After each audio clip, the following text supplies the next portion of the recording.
À bord de la goélette scientifique Tara, ils ont parcouru 6 mois durant 9 des plus grands fleuves européens. Deux chercheurs catalans ont pu constater que 10% des plastiques produits sont rejetés en mer, soit 8 millions de tonnes par an, essentiellement des minuscules morceaux qui s'infiltrent partout, y compris dans la chaîne alimentaire. Aujourd'hui de retour à Bagnols-sur-Mer, ils étudient ces microplastiques et cherchent des solutions. On est un peu des donneurs d'alerte, les scientifiques. Et c'est vrai que quand on est sur le terrain, c'est assez catastrophique les quantités de plastique qu'on voit. Maintenant, on veut absolument rester positif parce que des solutions, elles existent aujourd'hui. Il faut à la fois que ça soit les industriels, le consommateur et les scientifiques qui travaillent ensemble.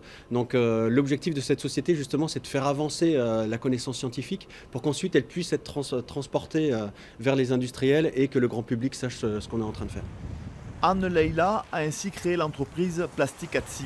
Les industriels s'adressent à elle afin de tester de nouveaux plastiques biodégradables ou en tout cas beaucoup moins nocifs pour l'environnement. On va proposer d'autres formes de plastique qui existent, qui peuvent être biosourcées, c'est-à-dire d'origine animale ou végétale. C'est le cas par exemple de plastiques qui sont issus de bactéries, qui sont issus d'algues. Après aujourd'hui, celui qu'on connaît le mieux, c'est celui issu du maïs ou du sucre de canne. Et on va les tester, c'est-à-dire ils vont les utiliser dans leur machine. Et nous, on testera le produit final en termes de biodégradabilité, mais également en termes de toxicité. Et pour cela, ils ont la chance d'être implantés au cœur du laboratoire de Bagnols-sur-Mer.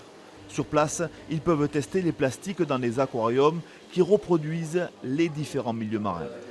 Avoir un accès à la mer, un accès à l'eau de mer aussi, un accès aux organismes marins sur site.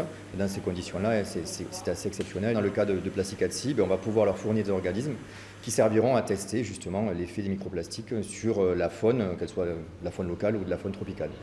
Un partenariat public-privé qui pourrait contribuer à la création de plastiques du futur beaucoup moins traumatisants pour les océans.